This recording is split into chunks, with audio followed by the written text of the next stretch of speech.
Hello, magandang araw sa inyong lahat mga boss. At ayan po, mayroon na naman tayong video ipasilip sa inyo. Dito po ay mayroon akong ginawang Hyundai Accent na 2021 model. At ayan po, makikita nyo, yan po yan.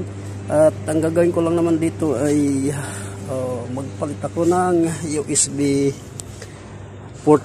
So ayan po, ito yun. At itong USB port ng Hyundai Accent ay kasama na yung kanyang wire. So ayan, nandito yung kanyang connector niyan. Hindi yan natin mapalitan ng yung mismong USB port lang. So kaya kita nyo, kinalas ko yung center console pati yung cover dito para ma-access ko yung connector dahil nandito nga banda sa may loob-looban. So ayan, dito lang ang lock niyan. Actually hindi rin to bago, gawa ng hindi available yung parts.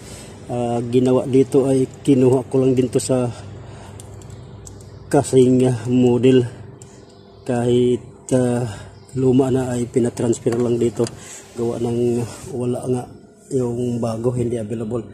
At parehas lang naman tong Accent na to, gawa ng sa rent-a-car to, kaya yung isa hindi pa naman gaanong kailangan, kaya pinakuha lang muna.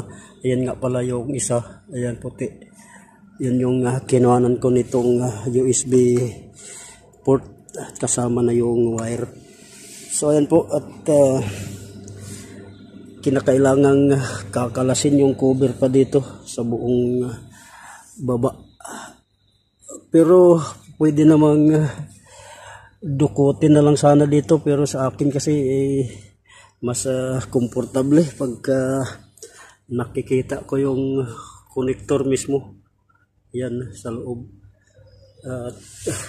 Kaya ko rin namang kalasin yung center console saka yung cover dito, dahil po lagi naman akong nagbababa ng dashboard nito, so medyo kabisado ko na. At sa mga gustong mapadali lang yung trabaho, kaya namang dukutin na lang. At pagka nakapa nyo yung lock dito sa connector ay matatanggal na naman natin yan.